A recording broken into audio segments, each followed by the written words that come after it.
Hey guys, tonight we follow the dusty, sore-footed journey of an ancient Roman mailman. One with a job that sounds noble on paper, but in reality, it's Blister City. You're part of the cursus publicus, the grand postal system of Rome, but before you get any illusions of glory, just know this: your sandals hate you. They're too thin, too loose, and after mile 50, they've basically melted into your skin. Picture this. The sun slipping behind the terracotta rooftops of a Roman town. Maybe Mediolanum, or Old Londinium if you're far out west. The day's heat hasn't quite faded, and the stones beneath your feet still radiate that dry, almost sour warmth of cooked dust. You shift your scroll bag higher on your shoulder, adjusting the weight. It's heavier than usual tonight. Senate decrees. Property disputes. Maybe a love note from a bored noble. Who knows? You're the messenger, not the reader. So before you get comfortable, take a moment to like the video and subscribe, but only if you genuinely enjoy what I do here. And let me know in the comments where you're watching from, and what time it is where you are. Now, dim the lights, maybe turn on a fan for that soft background hum, and let's ease into tonight's journey together. Your first steps outside are always the worst. The sandals you were issued, if we're calling this issued, and not begrudgingly loaned by a clerk with a vinegar face, have thin soles and crisscrossed leather thongs that look nice in statues but do nothing to support your stride. Right away, the gritty edge of a loose stone presses up into your heel, and you mutter something under your breath in Latin that wouldn't make it into a school textbook. There's something oddly peaceful about setting out just as others are settling in. You pass homes with candlelight flickering behind parchment-thin windows, catch a whiff of roast olives and stale wine, and hear the gentle rhythm of someone playing a reed flute indoors. You get the rustle of your satchel and the flap flap flap of your useless sandals as you navigate the uneven paving stones. Historians still argue whether all Roman couriers were state-appointed or if there were also contracted freelancers. Think gig workers of the ancient world. Either way, you don't get to complain. Well, you do complain. Often, but nobody listens. Especially not that one stable master at the last relay stop who insisted the donkey just needed encouragement. You're still sore from that ride. The path out of the city quickly fades into open countryside, with silhouettes of distant villas on one side and creeping, sleepy woods on the other. You pass a shrine, one of those little roadside lararia, built for travelers to offer quick prayers. You whisper a few words to Mercury, god of messages and, ironically, shoes. He never answers. Probably busy. Now the night grows cooler, and the cicadas start their chorus. A dry, whispery rhythm that matches your own plodding pace. You get into a kind of trance after a while. Your legs keep moving, your mind drifts. Maybe to that one retired messenger you met last winter who claimed to have seen Hadrian himself and promptly sneezed on his sandal. Maybe to that bathhouse girl in Lugdunum who laughed at your tan lines. You've heard whispers that the emperor sometimes reads these letters himself, or that they go straight into a drawer and no one ever looks at them again. Either way, your job is to carry them. Quickly, quietly, efficiently. And the sandals? They are categorically uninterested in helping. Each pebble feels personal. Each patch of gravel, an insult. And now you notice that familiar tickle between two toes, that tiny piece of twig that's wedged itself somewhere irretrievable. You do the awkward Roman shuffle, trying to shake it out without breaking stride. It doesn't work. It never works. As you descend into a slight valley, mist begins curling up from a nearby stream. It clings to your calves, cool and damp, making the leather thongs tighten uncomfortably. You consider stopping to adjust them, but then you remember the time you did that and got startled by a snake, or possibly a particularly rude stick. Either way, you keep walking. Quirky tidbit of the night: Roman mailmen, or tabellarii, often carried small ivory tokens called tesserae to prove their legitimacy at way stations. You pat yours nervously. It's tied around your belt. Lose it, and you're just some guy in a tunic wandering the empire with suspiciously official mail. And the night goes on like this. You pass stone markers counting the miles, little stubby obelisks that pretend to be helpful but mostly remind you how far you still have to go. Someone left a half-eaten fig on one. You eye it briefly, but no. You've made that mistake before. Somewhere behind you, a dog barks. Somewhere ahead, an owl hoots. Your feet ache. You adjust your stride. You hum a tune your mother used to sing when she mended clothes. Something about clever wolves and stubborn goats. And still, the sandals keep slapping against the dirt, indifferent to your suffering. And yet, there's something soothing about it all. The rhythm. The solitude. The sense that you, in some ridiculous way, are part of something much bigger than yourself. The Empire needs messengers, even ones with awful footwear. So, about those sandals. By now, you've limped through enough uneven terrain to start really questioning whoever designed these things. You imagine some smug cobbler in Rome, probably named Gaius, cheerfully punching holes into stiff leather, never once considering what it feels like to march 60 miles with a crusty strap digging into your ankle. If you ever meet Gaius, you might just deliver a strongly worded scroll. In person. Roman sandals, or calcii and solii, weren't exactly designed with your comfort in mind. Calcii were the more formal kind, closed-toed, sort of like early leather loafers with a grudge. These were for senators, officials, and people who never walked more than 10 paces without someone fanning them. Solii, on the other hand, were what you're probably wearing now. Open-toed, flat, and completely unsuited for long distances. Think ancient flip-flops with extra judgment. Your pair has seen better days.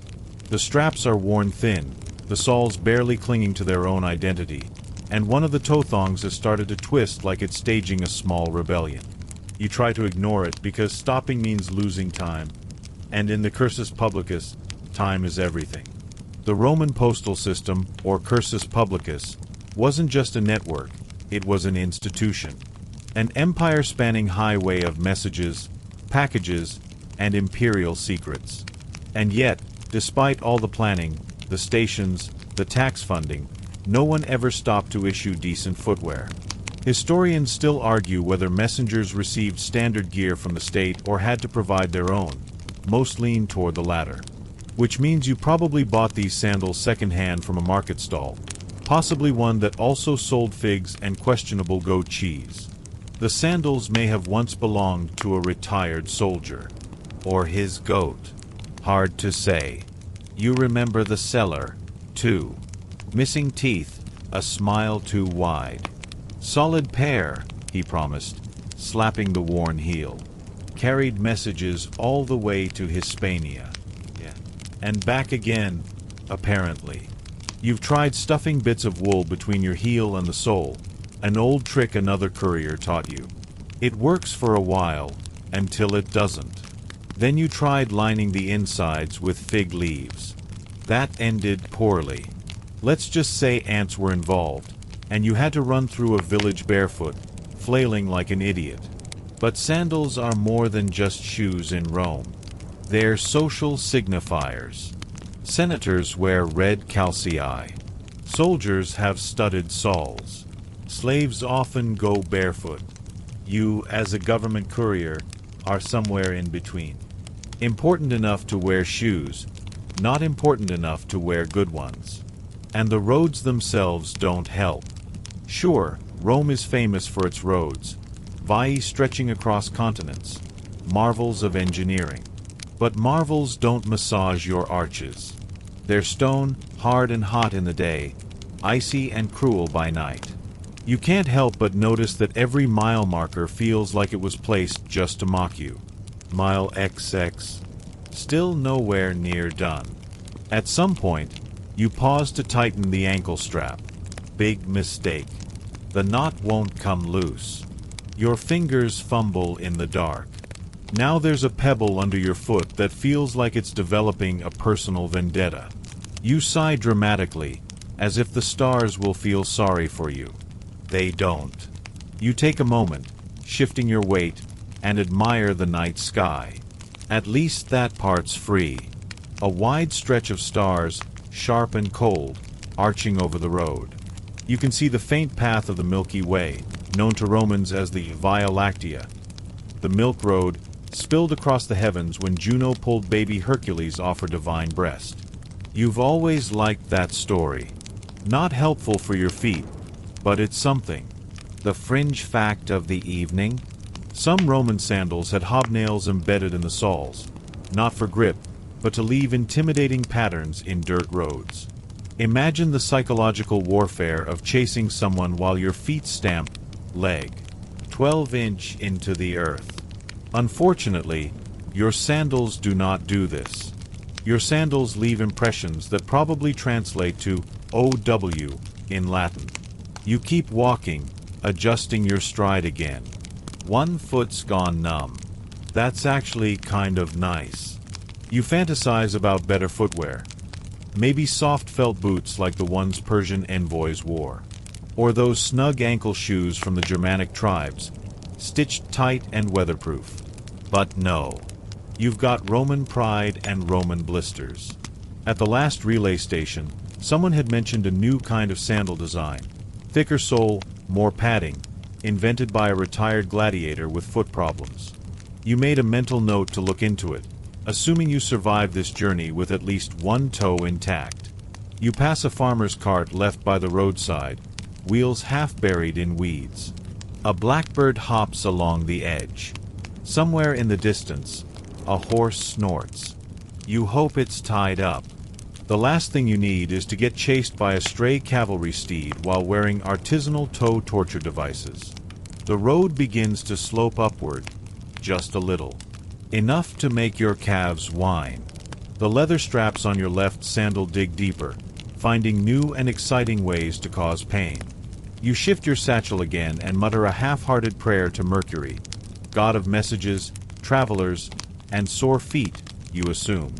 Your sandals make a strange noise now. A kind of wet squitch. Probably a bit of dew or a crushed olive. You don't look down. You never look down.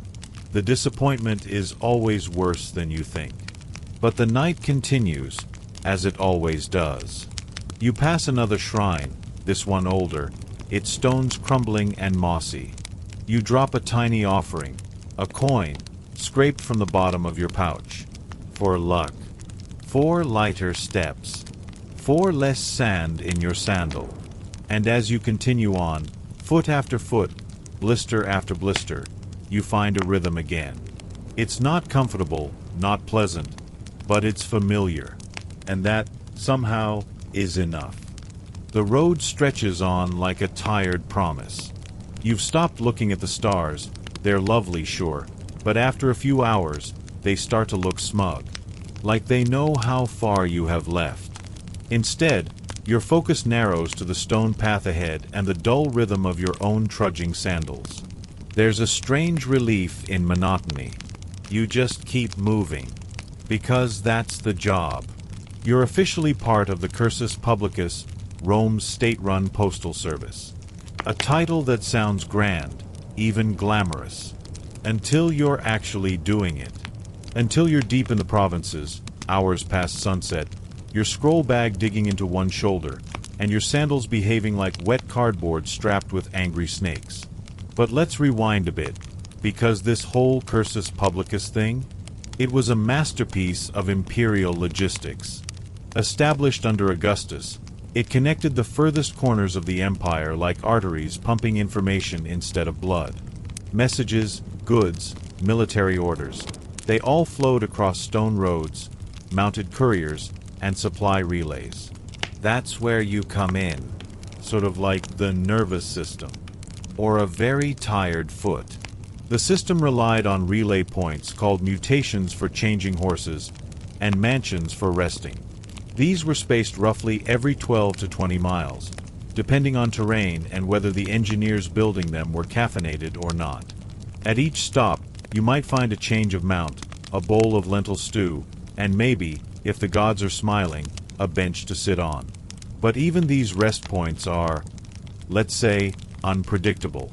You arrive at one such mutatio around midnight. It's manned by a sleep-deprived attendant and his equally sleep-deprived donkey. They both give you the same blank look. You show your diploma, the official document proving you're on imperial business, and hand off a few scrolls to be copied or passed along. While waiting, you peel off your sandals. Instant regret. The smell is alarming. Not bad, exactly. Just powerful. You inspect your feet by moonlight. Red, swollen, 2 blisters, one definitely forming a union. The sandals themselves are damp from sweat and something you stepped in earlier that you've decided not to think about. You give them a shake. A small pebble falls out. Somehow, it feels personal. Inside the mutatio, the floors are rough, the food is cold, and the beds are made of stone slabs with what might be straw, or possibly just very tired hay. Still, you sit for a moment. You stretch. You consider abandoning your entire life and starting anew as a fig farmer. The guy running the place offers you a cloth rag to wipe your feet. It's coarse enough to double as punishment. Still, you thank him. He grunts. That's the full extent of the social interaction. One scroll from earlier was marked urgent, sealed with a chunky blob of wax and a smudge of imperial purple.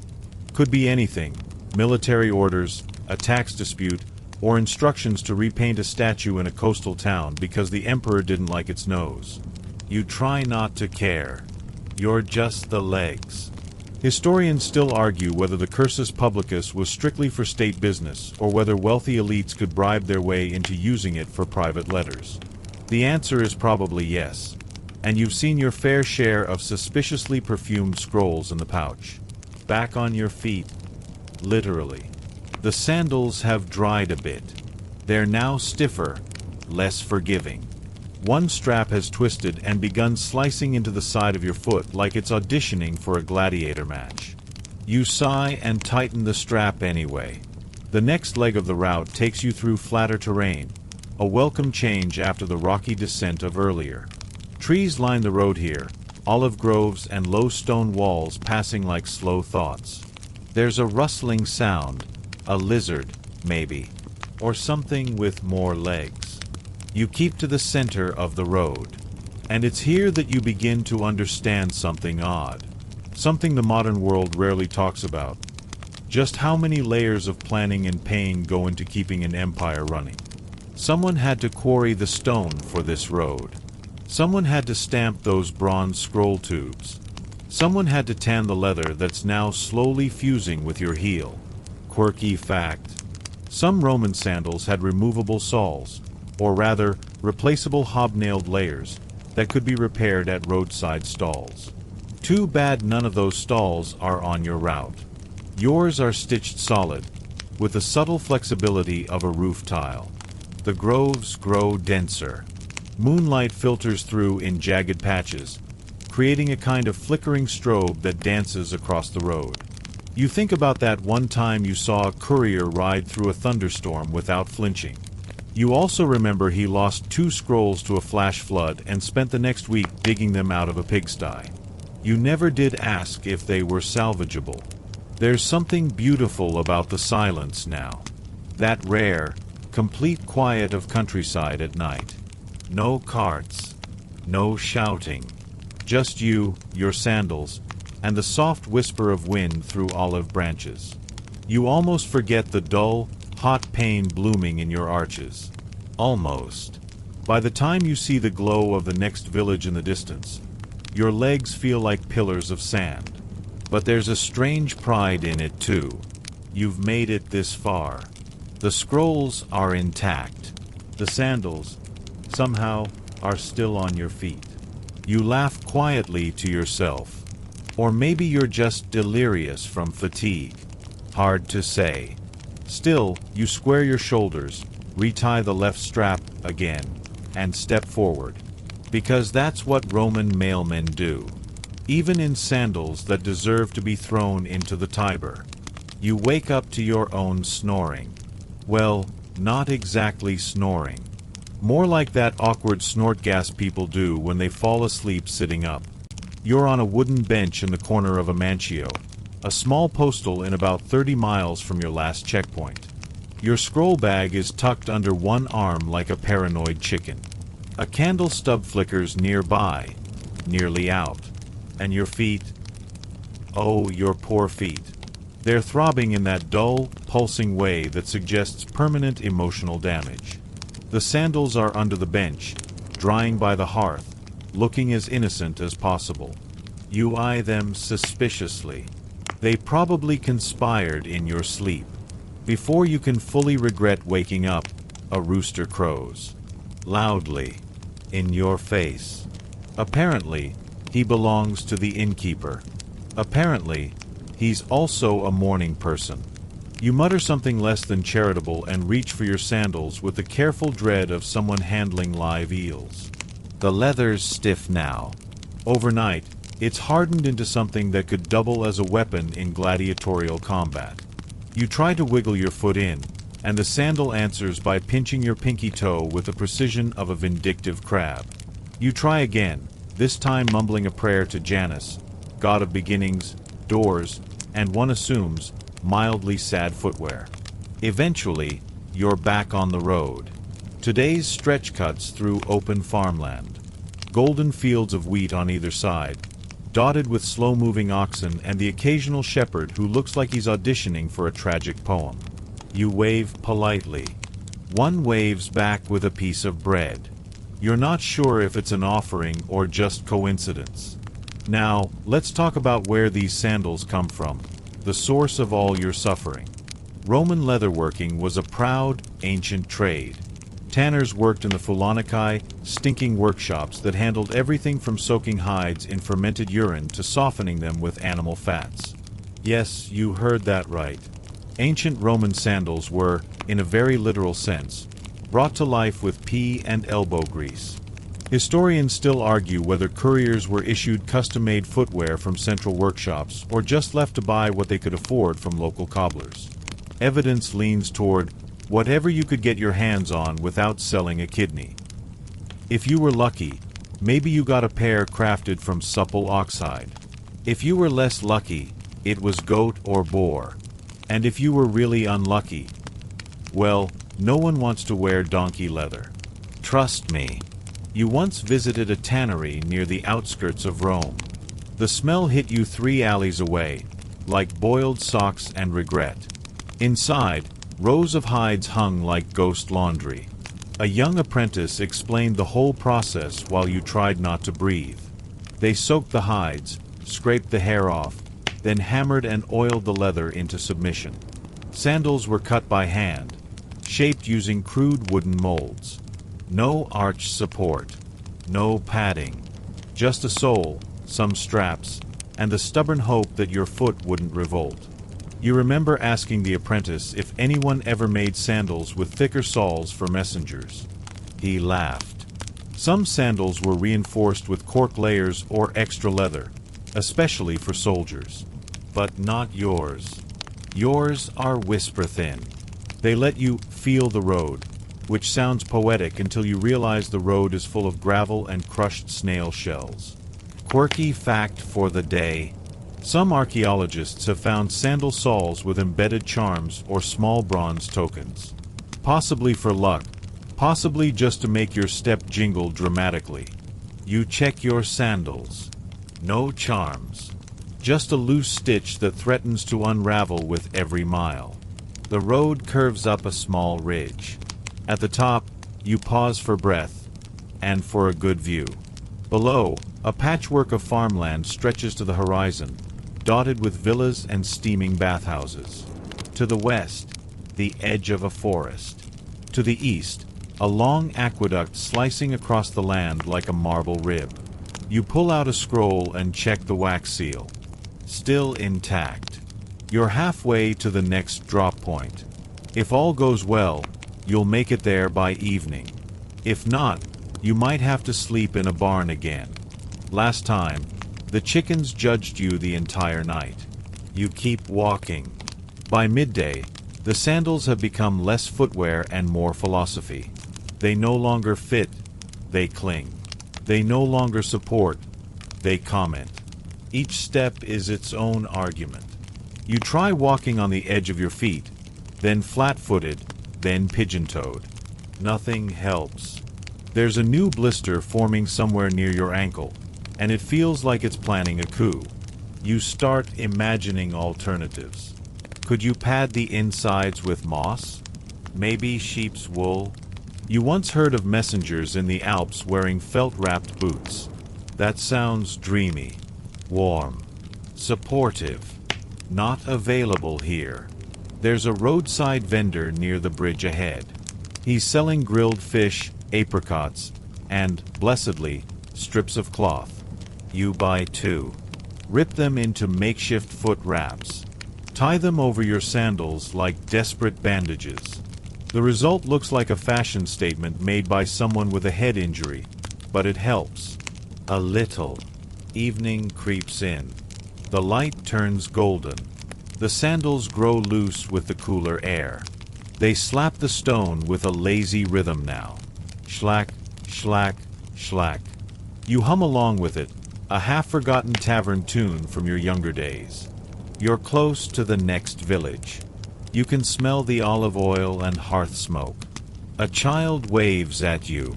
You wave back, proud, ridiculous, aching. Your sandals squeak slightly as you climb the last few steps to the post station, as if complaining one last time for good measure. But you made it. You kick the door open with the energy of someone who's both proud and absolutely done. The mancio in this village isn't much. Bare walls, one oil lamp, and a man behind the counter who looks like he's lost the will to measure time. But the cot is flat, the soup is warmish, and for 5 glorious minutes, you take your sandals off and pretend the floor is a luxury spa. You wiggle your toes. They don't wiggle back. This stop is what's called a mutation, and it's supposed to be a quick change station.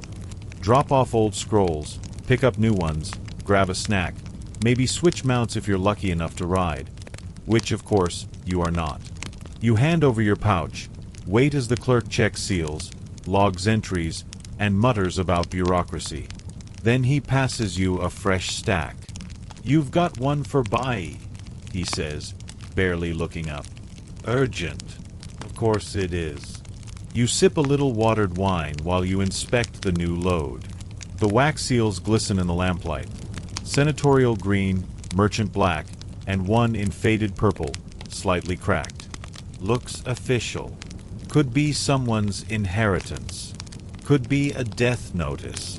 Could be instructions for a marble shipment. Doesn't matter. You're just the legs. With a sigh, you slide your sandals back on. The cloth wraps from earlier have shifted. One's bunched at your heel like a sleeping rodent. You fix it, tighten the straps, and feel that all too familiar bite of stiff leather against damp skin. One toe already feels like it's giving up on life. Outside, the sun has just dipped past the horizon. A breeze picks up, dry and dusty. Your route winds through a grove of cypress trees, the kind that whisper ominously when the wind's just right. Tonight, they sound like they're laughing. At your sandals. Now we get to the glamorous part, road cuisine. Between stops, you survive on a diet of dried figs, bread that could double as masonry, and that one squished cheese will you keep forgetting to throw away. Occasionally, a farmer will trade you olives or stale cake in exchange for gossip from Rome. Who married whom, who was exiled this time, what new hairstyle the empress is wearing. You once told an entire village that Nero was planning to outlaw pickles. It wasn't true, but it got you 2 nights in a real bed and a chicken leg. Tonight's dinner? Half a pear and a lump of cold lentils. You eat slowly, watching the road darken. A dog barks somewhere behind you. Another joins in. It's probably just a late cart. Or wolves. Either way, you adjust your satchel and head back out. Your sandals squelch slightly. The cloth wrap has slipped again. You try to walk without putting weight on your left heel, which makes you list to one side like a badly built statue. It's a charming shuffle, if you like limping tragic poets. Somewhere, Virgil is shaking his head. Quirky fact: Roman sandals weren't all the same. There were specific models: Campagus for soldiers, Crepidi for common folk, Sochi for indoor wear. The rich even had fur-lined versions for winter. Yours are none of those. Yours are the mysterious, mid-tier agony sandals, rarely mentioned in surviving texts. Likely because the people wearing them were too focused on survival to write poetry. The road narrows into a path lined with broken milestone markers. You count them like sheep to distract from the pain in your arches. Some are carved with the names of governors long dead. One has a crude drawing of a donkey. You salute it. Historians still debate whether postal messengers had to cover routes entirely on foot, or if short-range riding was allowed. Based on your own experience, the answer seems to be, if you can find a horse, and it doesn't bite you, congratulations. There was a time you rode a borrowed donkey for half a day. It stopped every 10 minutes to eat rocks and once tried to flirt with a tree. You walked the rest of the route. You reach a small footbridge, narrow, stone, with a trickle of water running beneath. You pause in the middle, listening to the frogs. One jumps onto a rock and stares at you like it knows how much your sandals cost. It's probably judging your choices. You shift your weight, adjusting the straps. The sandals have begun to stretch just slightly. There's a small tear near the heel where the leather's giving way. You press it down with your thumb. It'll hold. Probably. Hopefully. Another hour passes. You lose feeling in your left pinky toe. Honestly, that's a relief. The moon rises. The cypress trees open into a stretch of open fields, and in the distance, you spot another light. A farmhouse, maybe. You don't plan to stop, but it's comforting to know someone else is awake in this massive, foot-shaped empire. You hum again. That same tune. The one your brother used to whistle while pretending to fix carts. It's off-key. Your steps keep the rhythm. Schlack-thump, like a badly organized parade. And you think, someday, someone will write about all this. Not you, of course. You're not the poet type. But maybe someone will unearth your sandals, centuries later. Study the worn soles, the broken strap. Clearly, they'll say, this courier walked long distances. No kidding. You dream about socks. Not gold coins. Not glory. Just thick, heavenly wool socks that don't pinch, don't chafe, and don't fill up with road dust like a hungry animal. You're mid-dream, lounging in a warm Roman villa, your feet lovingly wrapped in cushions of alpaca and civic gratitude, when someone knocks on the wall near your cot. Hey! Scroll for Capua. The clerk grunts, and then he's gone. You sit up, confused and stiff. It takes a few seconds to remember where you are, who you are, and why your right foot is buzzing like it's full of bees. Ah yes, Courier, sandals, pain. The trifecta. You flex your toes. Or try to. Your pinky toe sends a sharp protest. Your heel feels moist. You hope it's just sweat. And there, sitting loyally where you left them, are your sandals. Still damp. Still mildly evil. You slide your feet in and immediately regret waking up. The leather, having dried slightly overnight, has curled inwards at the edges, forming a delightful ridge that presses directly into the softest part of your arch. You whisper something not fit for temples. Today's journey takes you south toward Capua, an old city, famous for gladiators, luxury, and streets so clean you could eat lentils off them. Not that you'd want to. You still haven't forgiven lentils. The road is good, by ancient standards.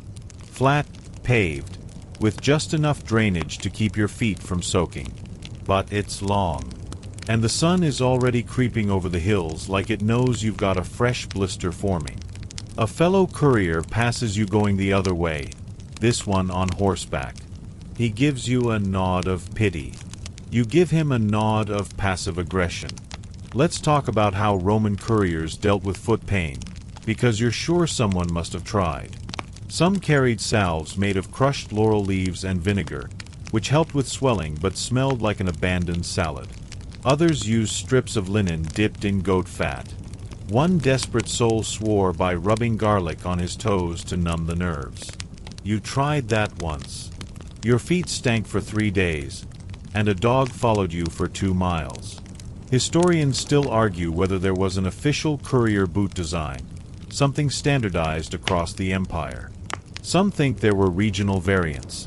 Sturdier sandals in the Alps, looser ones in Africa.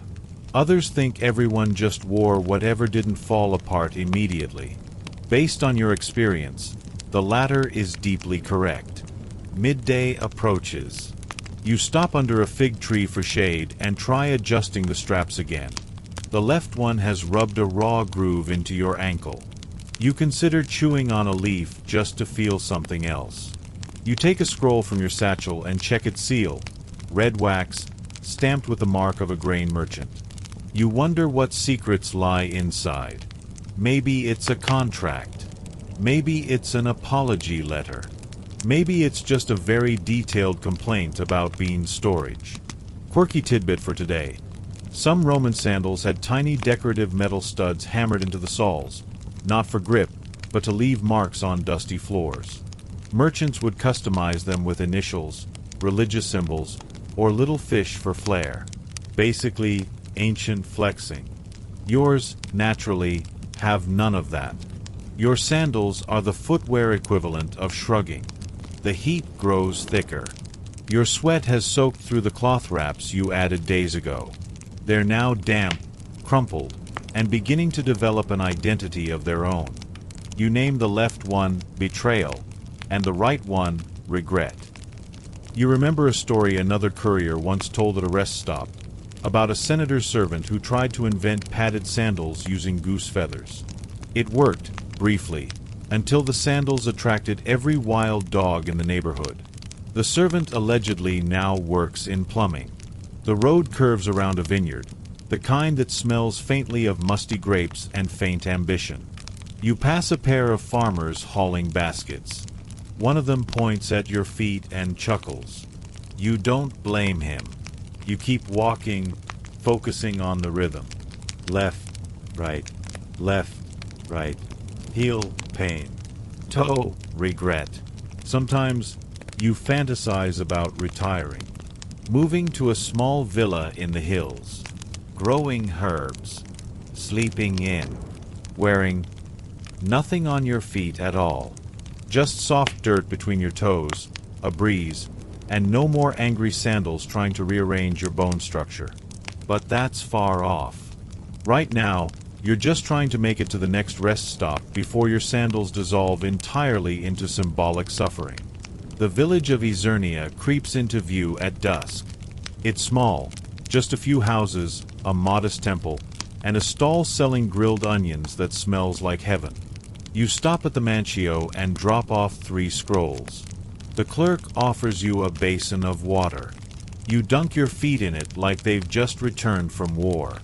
The sandals go beside the fire again. One strap finally snaps and hangs loose like a defeated banner. You'll mend it in the morning, probably with a spare bit of scroll ribbon, or blind optimism.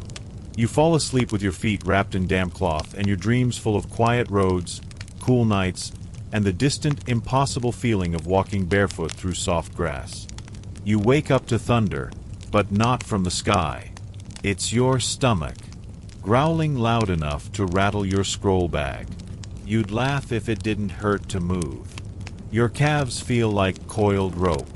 Your toes are sore in ways that suggest someone performed interpretive dance with a cheese grater in your sleep. Still, duty calls. Or rather, the clerk taps you on the shoulder with a long wax stylus and mutters, "New dispatch. Naples route." Of course. You sit up slowly. Your sandals are where you left them, by the hearth, sulking. You pick them up. They've dried into something that closely resembles fossilized beef jerky.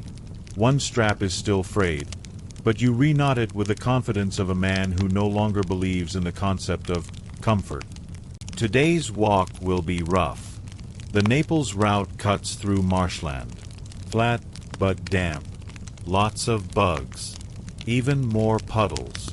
You pack an extra strip of cloth and whisper a quick prayer to Mercury, god of travelers, liars, and possibly cobblers on a tight deadline. Your first steps out of the village are cautious. The sandals squeak. Not metaphorically, literally. Something in the right sole has shifted and now makes a tiny, tragic squeal with each step. You begin mentally composing a ballad about it. Ode to the Sandal of Squeak. The road hugs the coast for a while. Salt air mixes with the scent of fennel from nearby fields. It would be lovely if your heels didn't feel like freshly hammered amphory. Now's a good time to consider how Romans dealt with wet conditions. Because water, you quickly learn, is the sworn enemy of sandals. Some messengers reportedly applied wax to the leather before traveling through marshy areas, hoping to create a seal. Others wore tightly wound cloth or linen wrappings to keep mud from seeping in. One old courier swore by rubbing sheep tallow on the soles, which sounds effective but also deeply unfortunate for your socks. If you had socks. You squelch forward, occasionally hopping over puddles. You land badly once and jar your knee. You try to shake it off like a stoic statue, but your sandal makes that squeak again, and any dignity you had evaporates into the morning fog. A group of children herding goats spot you and giggle. One points at your foot. Another offers you a stick. You're not sure if it's for walking or fending off shame. Historians still argue whether Roman couriers had access to seasonal footwear, sandals for summer, boots for winter. Some frescoes suggest yes. Some ancient letters suggest otherwise, including one that reads, "The sandals you sent me have betrayed me in the rain. I demand vengeance." A sentiment you feel in your soul. You pass a roadside shrine dedicated to Bona Dea, goddess of healing. You consider offering her your sandals and seeing if she smites them. You settle for a coin instead. Midway through the marsh path, the sun breaks through, and steam rises from the damp road. Now, instead of being soaked, your feet are hot and swollen. The leather straps begin digging in again. You try loosening them. This helps until the right sandal slides slightly sideways and you step on the edge of the sole. The pain is immediate, sharp, radiating from the side of your foot all the way up into your jaw. You make a sound that's somewhere between a gasp and a whimper. A frog nearby croaks sympathetically. You sit down on a flat rock, remove the sandal, and stare at it like it just insulted your ancestors. The sole is beginning to separate near the toe. There's grit wedged deep in the crevice. You take your stylus and try to scrape it out. It helps. Barely. Quirky fact. Some Roman sandals had hobnails, metal studs embedded into the soles to add grip and durability. Great for marching. Terrible for sneaking. You've worn those before. They make you sound like a tiny army. These sandals, however, are nail-free, which means they're slippery when wet and possibly made of pasta. You patch the worst spot with a torn ribbon from an old scroll seal. It holds, kind of. You stand, test it. The squeak is gone, replaced by a gentle squelch. Progress. Late afternoon finds you approaching the hills above Naples. You pause to admire the view. Villas dot the coastline below, white against green hills and deep blue sea. Smoke curls from chimneys. Somewhere, someone is having olives and wine. You are not that person. The last mile is downhill, cobbled, and brutal on tired feet. Every step is a small betrayal. Your arches scream. Your left toe has gone fully numb. Your right ankle is threatening to form a union. At the base of the hill, you see the Naples post station. A stone building with a tiled roof and, blessedly, a bench. You limp to it, drop your scroll bag, and sit heavily. You take off your sandals, inspect the damage. There's a hole clean through the left sole. You stare at it for a long time. Then you laugh. Just a little. Just enough.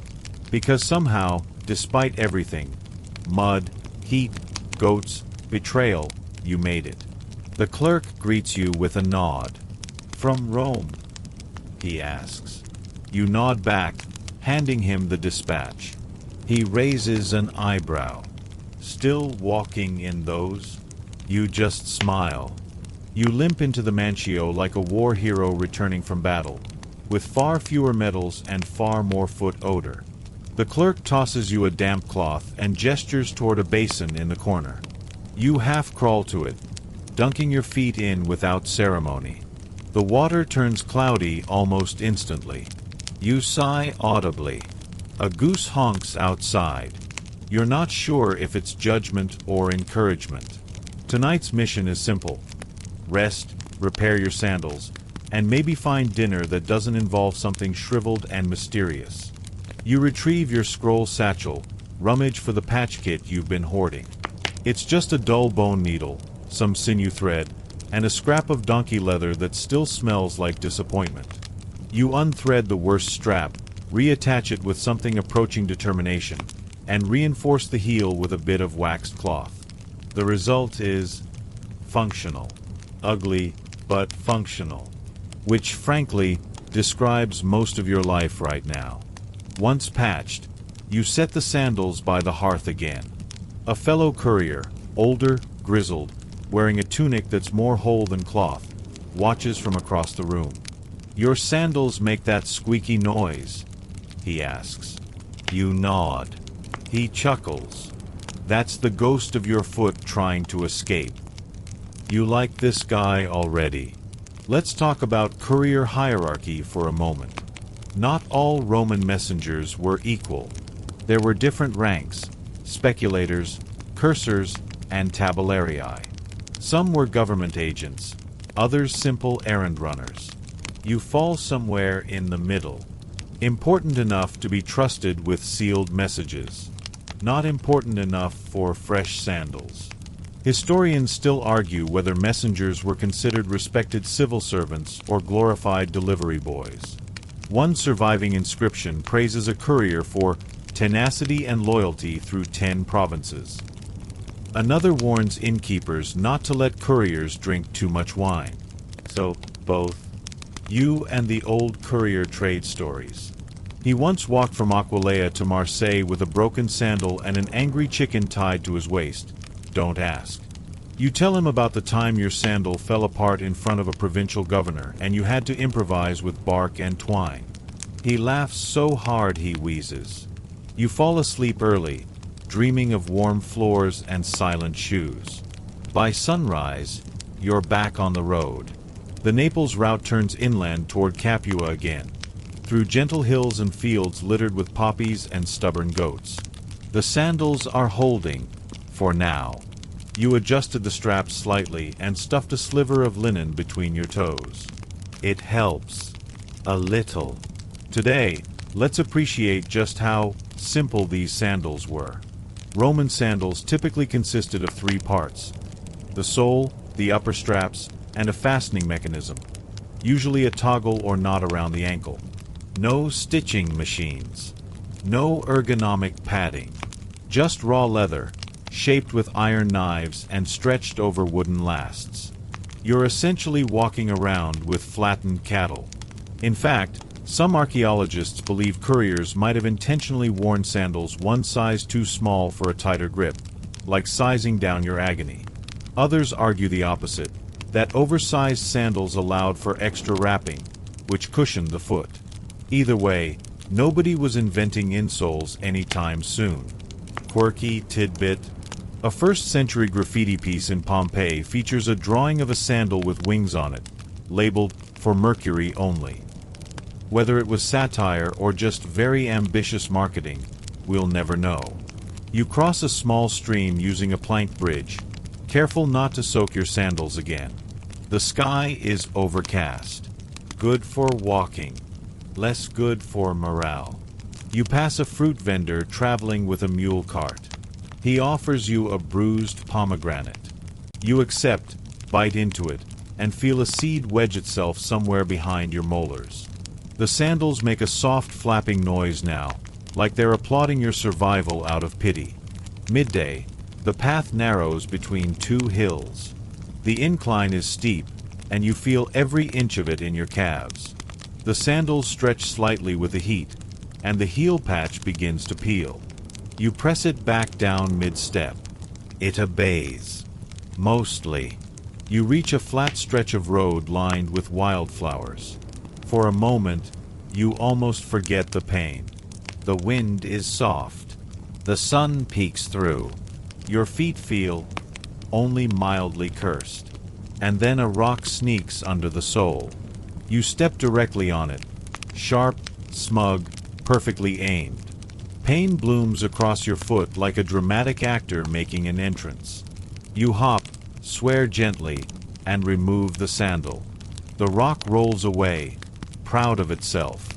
You consider sitting. But there's a village ahead, a tiny cluster of houses with a tiled roof bathhouse and a fountain shaped like a lion. You limp into town and head straight for the fountain, holding your foot like a wounded duck.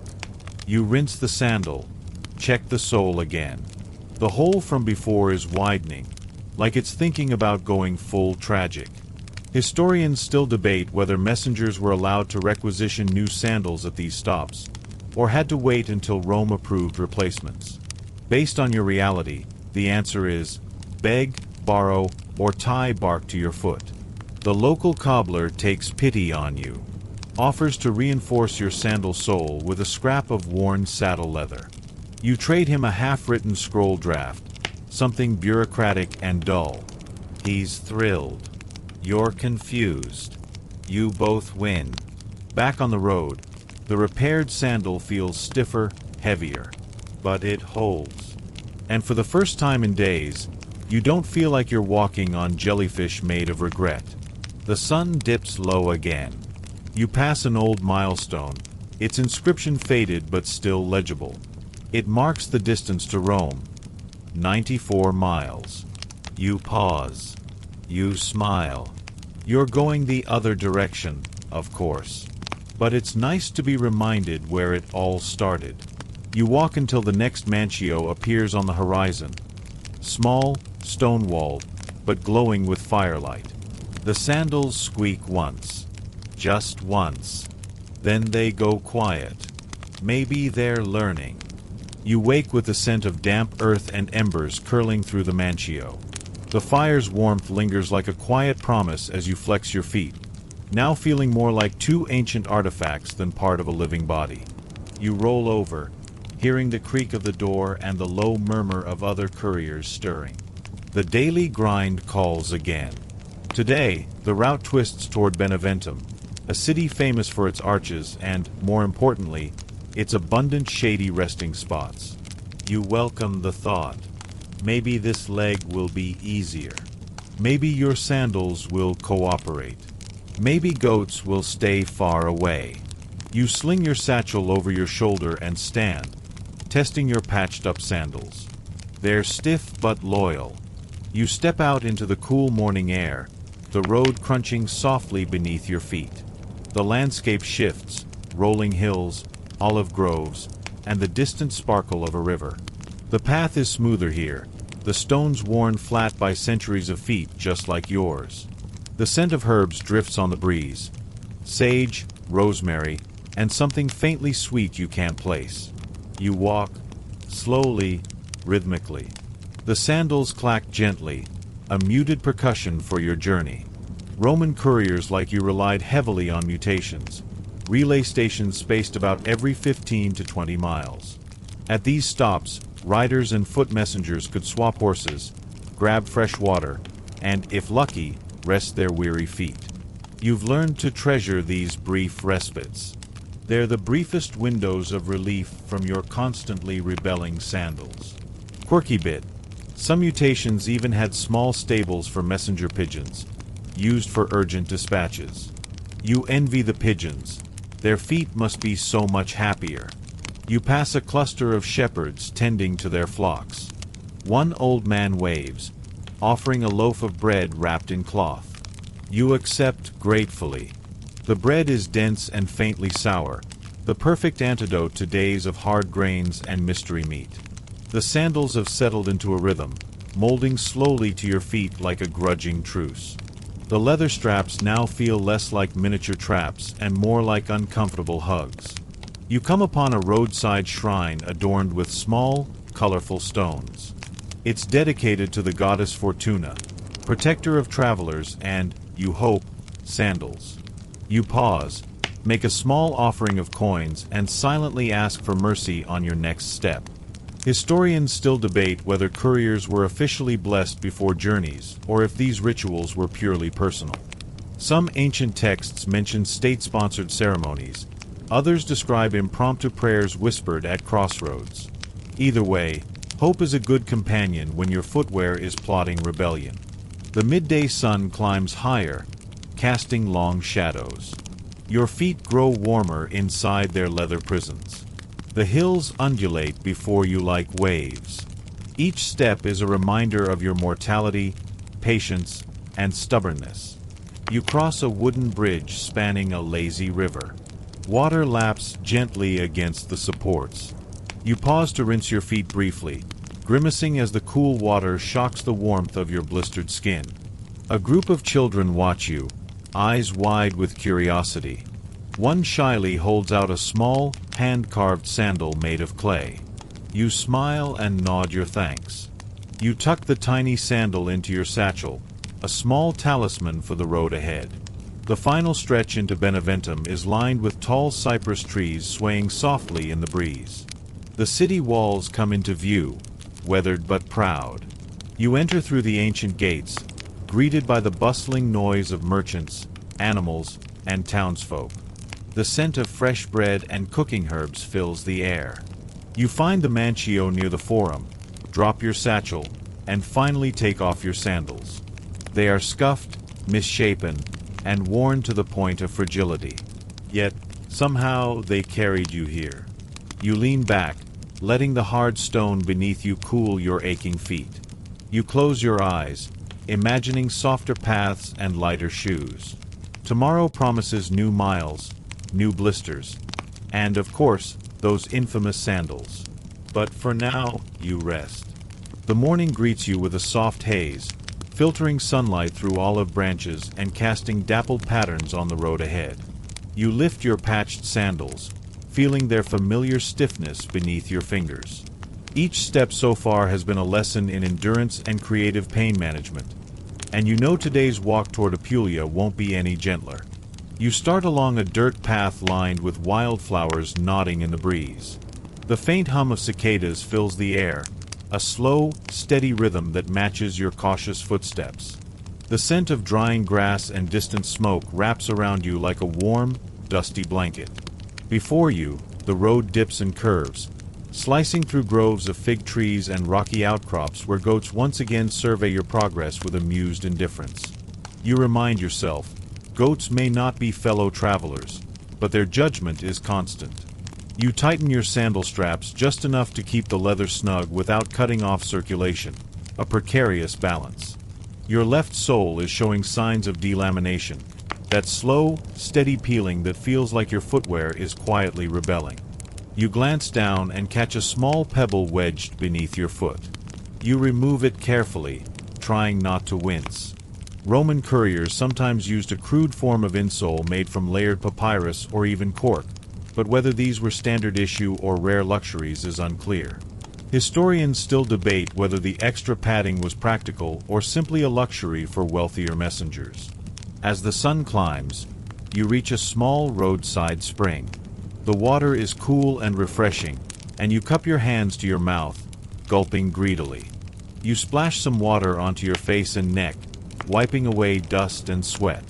It's a small luxury in a day otherwise dominated by aches and blisters. You notice a small crowd gathered near the spring. farmers taking their midday break, exchanging news about the markets and weather. One elderly woman offers you a bowl of her homemade lentil stew. It's earthy, thick, and somehow exactly what you need. You accept gratefully and savor each bite as you sit on a low stone bench. While resting, you examine your sandals under the shade of a fig tree. The leather is pliant but cracked, and the sole has started to curl upward at the edges. You press it flat, silently urging it to hold together just a little longer. You catch yourself wondering if you'll make it all the way to Apulia without having to fashion new footwear from scratch. A quirky bit. Some Roman couriers reportedly used animal fat or beeswax to waterproof their sandals before long journeys. A trick that helped with marshy terrain but made the leather slippery in dry conditions. A double-edged sword, much like your current predicament. As you rise to continue, a group of local children run past, chasing a stray dog. One of them pauses to wave at you, a bright smile lighting up their dusty face. You wave back, feeling the faint stirrings of camaraderie even in your solitary trek. The road ahead climbs steadily, taking you through groves of olive and fig trees where the scent of ripening fruit mingles with warm earth. The sun begins to dip in the sky, turning the landscape golden and soft. By evening, you arrive at a small mancio, where a kind innkeeper offers you a corner near the hearth. You prop your feet up and carefully peel off your sandals. The leather straps feel thinner, weaker, like they might snap with the slightest provocation. You let out a long breath and smile. For all their flaws, those sandals have carried you this far. Tomorrow, you'll patch them up again, and continue your journey into the unknown. Dawn breaks softly over the rolling Apulian hills, a gentle light spilling across vineyards heavy with ripe grapes. You rise slowly, easing your stiff feet into those familiar sandals, worn, patched, but stubbornly faithful. Each step feels like a negotiation between you and the leather, a slow dance of give and take. You set off toward Tarentum, a bustling port city where the sea breeze promises respite from the dusty roads. The morning air is cool and tinged with salt, carrying the distant calls of fishermen unloading their catch. You inhale deeply, savoring this rare, briny freshness. The path winds through olive groves, their silvery leaves shimmering in the light. You brush past low-hanging branches, the scent of crushed leaves releasing faint notes of pine and pepper. The sandals squeak softly, a loyal soundtrack to your steady plod. Roman couriers like you sometimes carried maritime messages, relayed by sea and land. Historians still debate whether the sandals used by port messengers were adapted for wetter environments, or if everyone just braved soggy feet with grim determination. Judging by your own blistered toes, the latter seems likely. As you near the coast, you spot a small market. Vendors shout softly, their voices blending with the rhythmic slap of waves against wooden docks. A vendor offers you a fresh fig, its skin bursting with sweetness. You savor it slowly, sticky juice trickling down your chin. Near the shore, fishermen mend nets, their hands weathered like yours but steadier, more practiced. One offers a knowing smile, nodding at your battered sandals. "They're the true sailors of the land," he says. You laugh quietly to yourself, imagining sandals navigating storms and tides. You continue along the waterfront, the breeze cooling your sweat-slick skin. You catch a glimpse of a sea turtle slipping beneath the waves, a fleeting, graceful reminder of resilience and slow progress. A curious fact: some Roman sandals featured metal hobnails on their soles for better traction. Whether messengers regularly used such reinforced footwear is still under scholarly debate.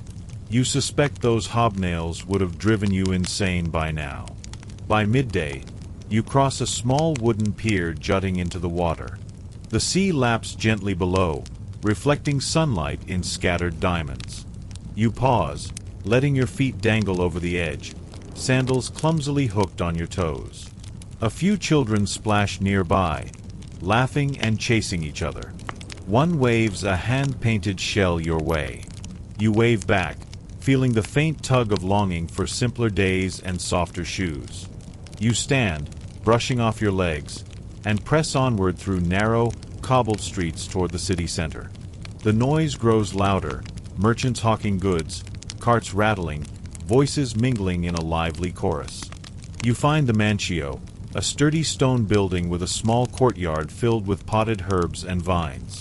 Inside, the innkeeper offers a basin of warm water and a rough cloth.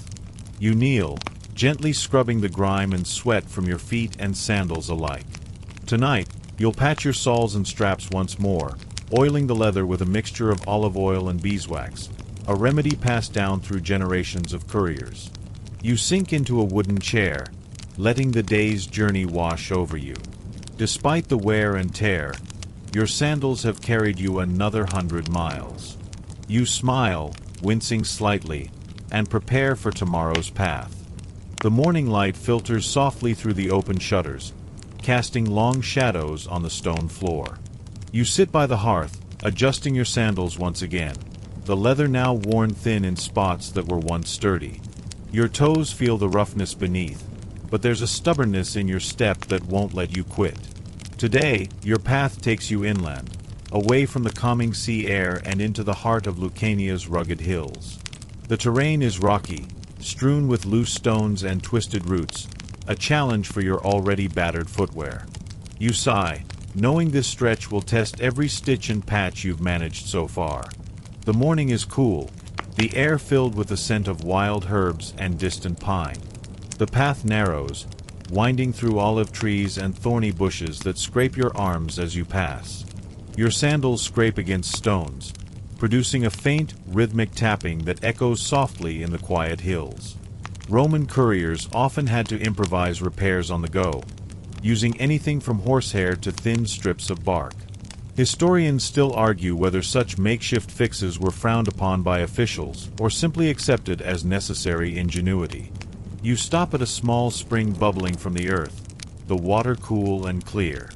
You dip your hands and splash your face, relishing the brief respite. Nearby, a shepherd watches you with mild curiosity, nodding in silent acknowledgement of your arduous journey. A quirky fact? Some couriers used to carry tiny kits filled with tar and resin to waterproof their sandals on rainy days, although they often looked like they were carrying mini witchcraft supplies. As you trudge onward, you notice your patched sole starting to peel at the edges again, curling upward like a tired flag. You stop, carefully pressing it back down with a flat stone. Your fingers ache, but you're determined to make it last. The sun climbs higher, casting a warm glow over the rocky landscape. Dust rises with each step, swirling around your feet and settling in the crevices of your sandals. You feel the heat radiate through the leather, softening it just enough to remind you of every blister and scrape. You pass a group of villagers harvesting grapes, their hands stained purple and faces flushed with effort. They offer you a cluster of fruit, sweet and heavy with juice. You eat slowly, savoring the taste and the kindness. The path becomes steeper, winding up a ridge that offers a breathtaking view of the valley below. Patchworks of vineyards, olive groves, and distant mountains fading into mist. You pause, breathless, leaning on your patched sandals as if drawing strength from them. Despite their flaws, these sandals have become your constant companions, bearing the weight of your journey and the stories etched into every scuff and stitch. As you descend into the next village, the soft murmur of life greets you. Children playing, women chatting, and the steady rhythm of daily routines. You head to the Mancio, where the innkeeper awaits with a knowing smile and a basin of warm water. Tonight, as you soak your feet and prepare your sandals for another day, you reflect on the strange, stubborn partnership between a messenger and his shoes, one that's as much about survival as it is about endurance and quiet determination. The sky is a gentle wash of pastel as you rise, the cool morning air easing into a warm embrace. You slip your feet into the familiar sandals, each strap a testament to countless miles and countless moments of grit. Today's journey leads you through the fertile plains of Campania, where vineyards and orchards stretch as far as the eye can see. The road here is softer, dust mingling with rich earth and crushed leaves. You savor the sensation, the gentle give beneath your soles, a rare relief after the jagged stones and stubborn roots of the hills. The scent of ripening grapes and blooming wildflowers drifts on the breeze, a quiet celebration of growth and life. Roman couriers often relied on local guides in unfamiliar regions, blending official routes with trusted shortcuts. Historians still debate how much freedom messengers had in choosing their paths versus strict adherence to prescribed roads. You pass small farmsteads where the aroma of baking bread and roasting herbs fills the air. A kindly woman beckons you in for a moment of rest, offering a slice of honeyed fig cake and a cup of diluted wine. You accept, grateful for the hospitality and the chance to ease your aching feet. Your sandals, now a patchwork of leather and repairs, creak softly with each step. The soles have softened, adapting to the contours of your feet, but their worn edges threaten to unravel at any moment. You press the straps gently, feeling the faint give where new stitches hold stubbornly. A quirky detail? Some couriers used to tie small bells to their sandals or cloaks, not for style, but to announce their arrival and ward off wild animals. You imagine how jingling along the road would have added a whimsical soundtrack to these solitary journeys. The road winds through orchards heavy with ripe peaches and pomegranates, their colors vivid against the soft greens. Bees hum lazily among the blossoms, and you catch a glimpse of a lone cicada perched on a leaf, its delicate wings catching the sunlight. You stop briefly to rest by a shaded spring, the cool water offering a soothing balm to your tired feet. A passing farmer shares tales of local legends, spirits said to guard the roads and protect travelers. You listen, intrigued, while your sandals dry in the gentle breeze. The afternoon light fades into a mellow gold as you approach a bustling market town. The sounds of bartering and laughter rise up, mingling with the scent of spices and fresh bread. You navigate narrow streets, careful to avoid puddles and loose stones. At the Mancio, the innkeeper greets you warmly, offering a spot near the hearth. You set down your satchel and peel off your sandals, wincing as your toes meet cool stone. You tend to the worn leather with olive oil, massaging it gently as the room fills with the soft crackle of fire.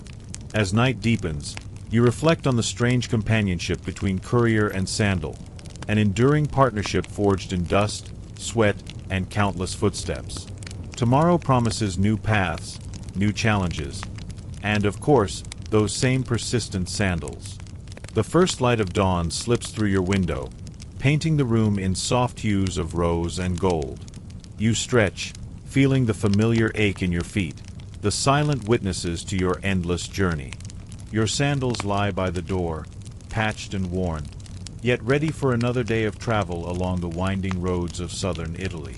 Today's route leads you through ancient fields and forgotten ruins, places where the whispers of history cling to cracked stones and wild herbs. The air is cool and fragrant with the scent of thyme and rosemary, mingling with the earthy aroma of freshly turned soil. You lace your sandals carefully, mindful of the delicate balance between tightness and comfort. Each strap tells a story, frayed edges mended with strips of hide, soles glued back together with a stubborn persistence matching your own. Roman couriers were expected to maintain a relentless pace, but the roads and weather often dictated otherwise. Historians still debate the exact distances messengers covered daily, with estimates varying widely depending on terrain and urgency. As you walk, you pass a weathered milestone marking the distance to Capua, its Latin inscription faded but proud. You run your fingers over the rough stone, imagining the countless travelers who stopped here before you, each with their own tales and tired feet. A quirky tidbit? Some couriers carried small personal talismans tucked into their sandals, tokens of protection believed to ward off injury and bad luck. You finger the worn piece of bone tied beneath your sole, a reminder of home and hope. The path dips into a shaded grove where dappled sunlight filters through thick foliage. You pause, breathing deeply, the cool shade of balm to your sun-baked skin. A soft rustling draws your attention. A pair of tortoises cross the path slowly, seemingly oblivious to the hurried world around them. You smile, thinking how those slow creatures might have had the right idea. Their sturdy shells a better protection than your fragile footwear. The road rises again, rocky and uneven. Your sandals protest with a sharp creak as you pick your way carefully, muscles tensing to maintain balance. You wonder how many messengers ended their journeys early due to blistered feet or broken sandals. At a small village, you find a bustling bakery where the smell of freshly baked bread envelopes you like a warm embrace. The baker, noticing your weary gait and dusty sandals, offers you a warm loaf wrapped in cloth. You accept with gratitude, savoring its crusty exterior and soft, fragrant crumb. You continue onward, the sun lowering in the sky, casting long shadows across the fields. The evening air cools, carrying the faint call of night birds and the distant murmur of a village preparing for rest. At the next mancio, you settle in, removing your sandals with a sigh. You tend to them carefully, patching the newest tears and oiling the leather to keep it supple. They may not be perfect, but they have earned every step. You lie back, feet aching but spirit unbroken, ready to face whatever the final miles will bring. Now, dim the lights, maybe turn on a fan for that soft background hum, and let's ease into tonight's journey together. As your eyelids grow heavy and your mind drifts softly away from the clatter of the day, picture those ancient Roman sandals resting quietly by your side, worn, patched, and steadfast, much like the messenger who wore them. Imagine the gentle rhythm of footsteps on dusty roads fading into the stillness of night, the cool breeze whispering through olive groves, and the distant call of night birds serenading you into calm. The world of hurried couriers and relentless roads feels miles away now, replaced by peaceful fields bathed in moonlight, where every step is gentle and slow, carrying you deeper into rest. Your own journey, like theirs, is one of endurance, quiet persistence, and the comfort found in small, steady rhythms. Let the soft creak of leather, the faint scent of olive oil, and the memory of distant seas wash over you like a warm, calming tide. Feel the slow pulse of ancient roads beneath your feet, the cool night air brushing softly over your skin, and the steady beat of your own breath as it carries you closer to sleep. In this quiet space between wakefulness and dreams, know that you are part of a long line of travelers, each step a story, each moment a pause, each breath a gentle step toward rest. Sweet dreams. The day unfolds slowly, the soft light filtering through olive branches as you prepare for the final stretch of your journey. Your sandals, now a mosaic of patches, stitches, and stories, cling stubbornly to your feet. They have become an extension of you, worn but unwavering companions on this long Roman road. You begin the last leg toward Beneventum, the city waiting just beyond rolling hills and scattered farms. The scent of wildflowers and freshly cut hay fills the air, mingling with the distant song of cicadas. Your footsteps fall in a steady rhythm, a gentle cadence that lulls your mind into quiet reflection. The path is familiar now, worn smooth by centuries of travelers. Yet each step feels different, charged with the anticipation of arrival and the bittersweet knowledge that this chapter is drawing to a close. Roman messengers prized efficiency, yet the reality of their journeys was often slower, marked by rest stops, repairs, and moments like this, where the road invited thought and quiet observation. Historians still debate whether these pauses were seen as weakness or a necessary part of endurance. You pause near a shallow stream, the water clear and cool. You dip your toes, feeling the relief wash over you, the sensation of wet stones beneath your feet a sharp contrast to your tired sandals. A quirky detail? Some messengers reportedly used herbs like rosemary or lavender to mask the smell of well-worn sandals, and perhaps to soothe aching feet. You breathe in the faint herbal scent lingering on your own shoes, a small comfort amid the dust and sweat. The sun begins its slow descent, painting the sky in shades of pink and orange. You press forward, your sandals gripping the earth with surprising resilience. Around you, the landscape softens, fields of grain swaying gently in the breeze. Arriving at the city gates, you take a moment to breathe it all in. The distant hum of voices, the clatter of carts, the mingled aromas of food and wood smoke. Your journey is almost complete. Inside the bustling mancio, the innkeeper welcomes you warmly. You sink into a chair by the fire, peeling off your sandals one last time.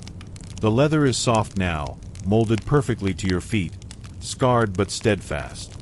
As you tend to your sandals, you reflect on the strange intimacy between messenger and footwear, how these humble shoes bore witness to countless miles, countless stories, and the quiet resilience of those who carried Rome's messages across the empire. Tomorrow, you will rest. Tonight, you let the gentle crackle of the fire and the soft murmur of the city lull you into well-earned sleep, your sandals resting by your side like loyal sentinels.